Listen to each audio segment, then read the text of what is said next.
Bismillahirrahmanirrahim. Assalamualaikum warahmatullahi wabarakatuh. Pada kesempatan kali ini, kami dari kelompok 8 akan menjelaskan mengenai sistem cuti pegawai dari mata kuliah manajemen proyek perangkat lunak. Tim sendiri atau kami sendiri terdiri dari Kang Rian Setiawan dan saya sendiri Sito Febrianti Pramanik. Lanjut.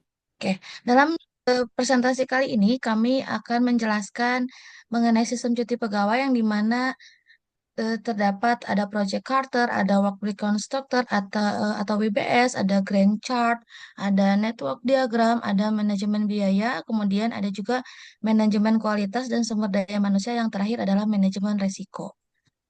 Oke, untuk yang pertama itu mengenai Project Carter. Di dalam Project Carter sendiri ada deskripsi dari sebuah proyek yang akan dilaksanakan atau yang akan nanti dibuat, di mana di situ terdapat deskripsi singkat mengenai sistem apa yang akan dibuat, gitu.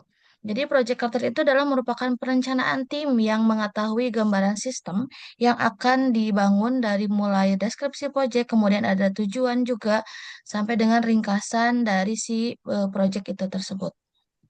Yang kedua itu ada work breakdown structure atau WBS di mana planning yang akan dikerjakan selama menjalankan sistem informasi cuti pegawai ini itu terdapat nanti ada backlog, ada task, ada on progress dan down di mana itu merupakan pekerjaan-pekerjaan yang terstruktur, bagian mana yang sudah selesai, bagian mana yang sedang dikerjakan, bagian mana yang menjadi tugas dan bagaimana yang belum dikerjakan. Itu terstruktur di sini.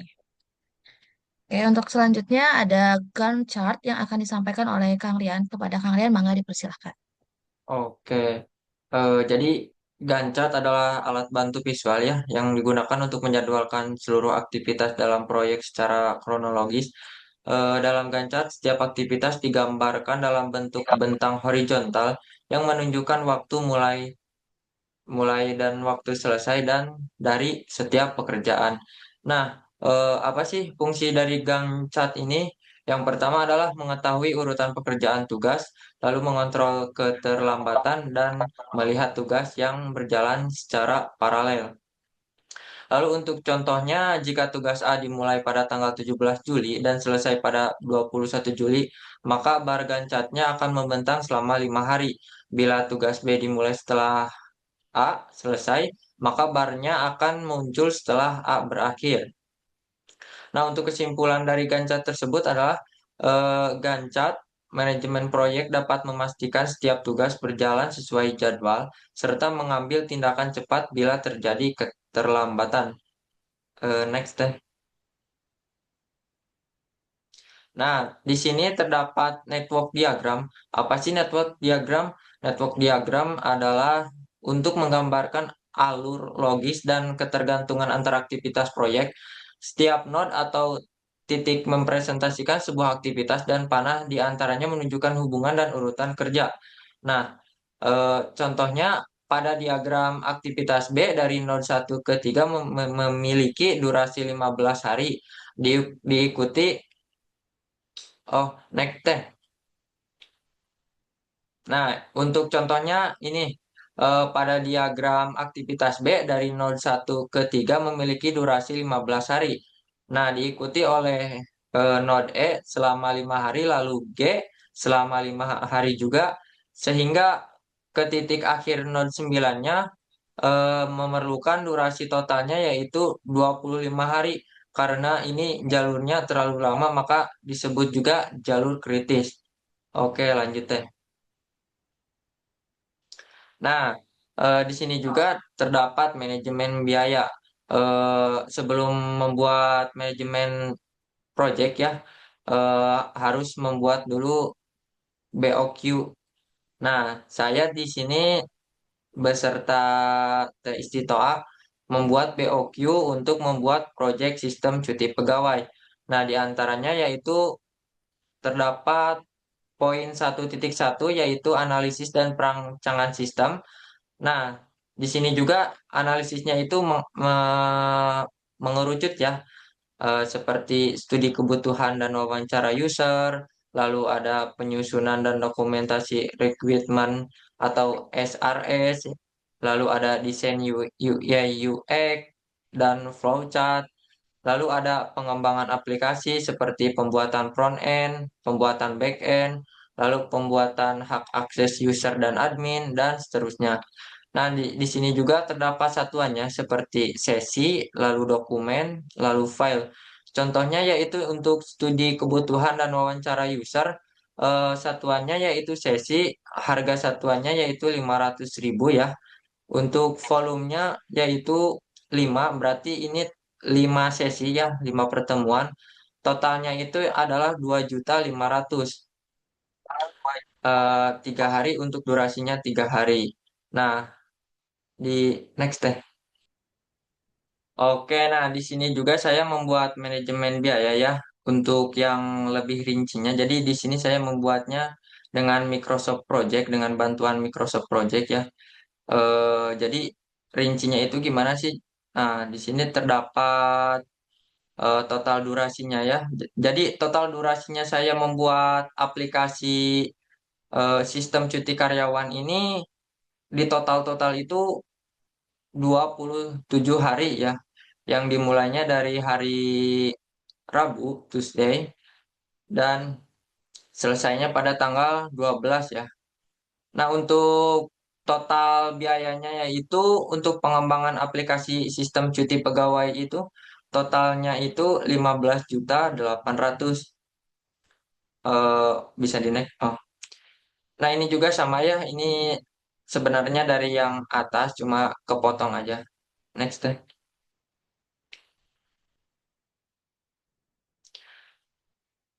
eh di sini ada urutan pekerjaannya ya.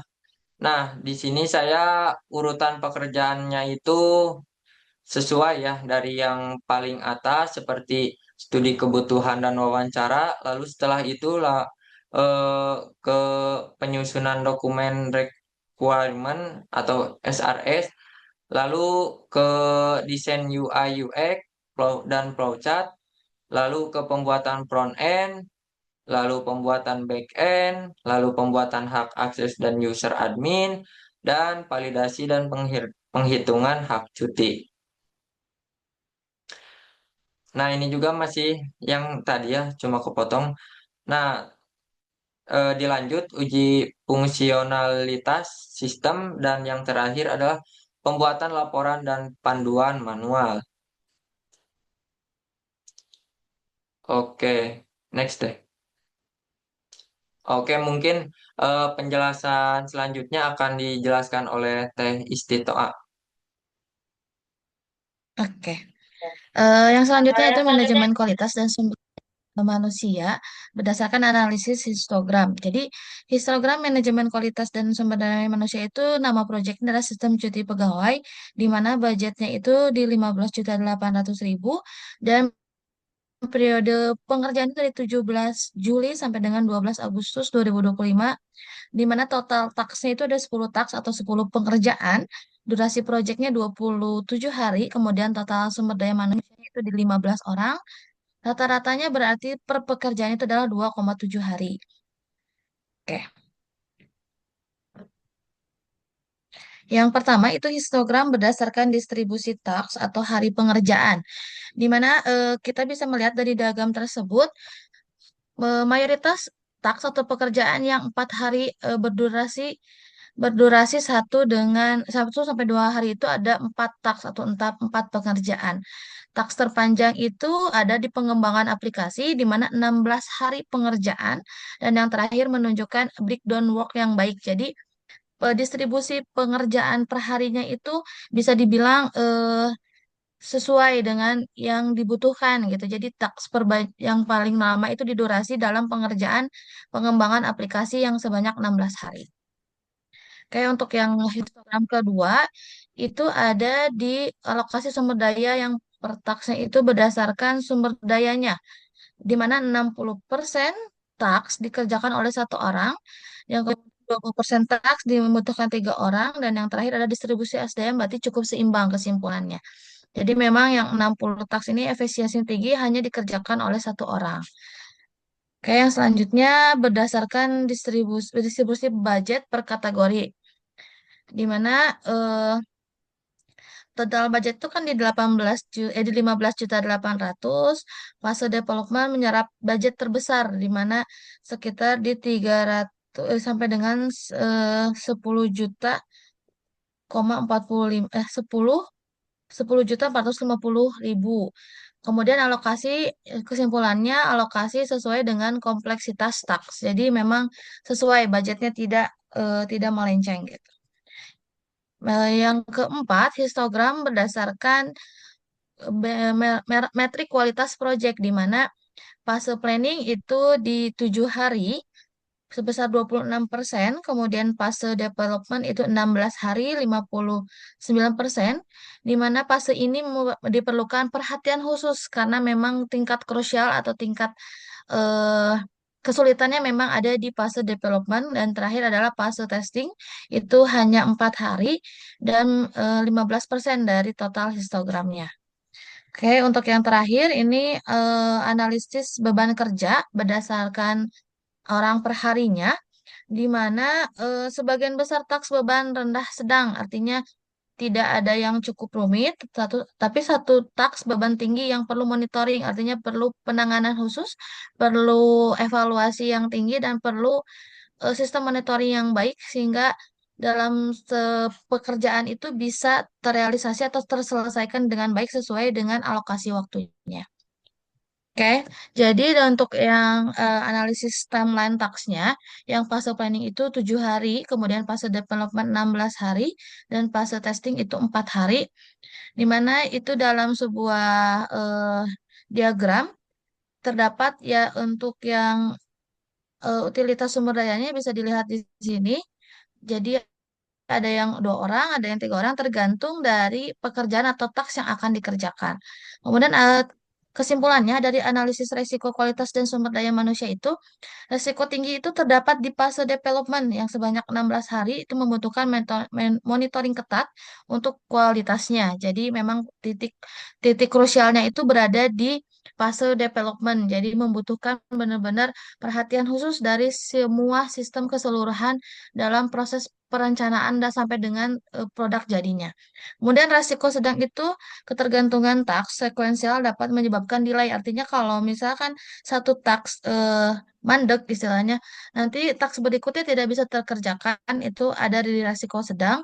Kemudian resiko rendahnya itu alokasi SDM seimbang dengan kompleksitas taks. Jadi sesuai dengan kebutuhan di dalam bidang sistem SDM-nya atau sumber daya manusianya. Oke, untuk yang terakhir itu manajemen resiko yang akan disampaikan oleh Kang Rian. Kepada Kang Rian, Mangga. Oke, di sini saya akan langsung saja menjelaskan dari manajemen risiko.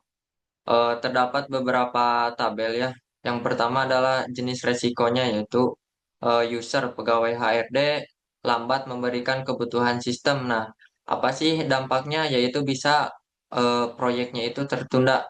Nah, lalu untuk kemungkinannya itu ya ini sangat tinggi ya. Nah, untuk strategi mitigasinya itu jadwalkan sesi wawancara awal dan follow up secara berkala. Nah, yang kedua, terdapat kesalahan dalam perhitungan hak cuti. Nah, untuk dampaknya sistem ini menjadi tidak valid. Nah, untuk kemungkinannya ini sangat tinggi ya. Untuk strategi mitigasinya yaitu adalah dengan membuat aturan cuti dinamis sesuai kebijakan perusahaan dan melakukan uji logika dengan data yang nyata. Nah, eh, jadi dengan manajemen resiko yang baik, proyek dapat mengurangi potensi kegagalan dan lebih siap menghadapi hambatan yang muncul selama proses berlangsung. Next deh.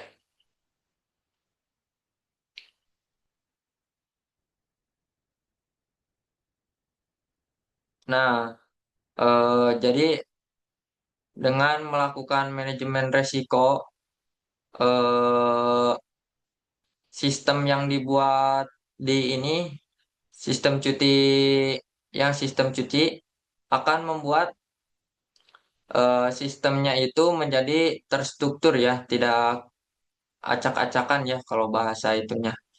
Nah, jadi untuk eh, cara mengatasi untuk sistem gagal ya, contohnya sistem yang gagal menyimpan data pengajuan cuti, yaitu dengan membuat sistem notifikasi jika gagal simpan dan lakukan backup secara rutin. Dan untuk dampak yang pertama yaitu ada data ganda atau duplikasi pengajuan cuti. Nah, untuk ininya ya itu kebingungan pengguna. Nah, untuk tingkat ininya yaitu sedang. Lalu untuk solusinya yaitu dengan menambahkan validasi pengajuan dan pengecekan status. Nah, itu hanya contoh ya dari keseluruhannya. Jadi intinya itu sangat penting ya di dalam sebuah manajemen untuk membuatkan dulu manajemen resikonya.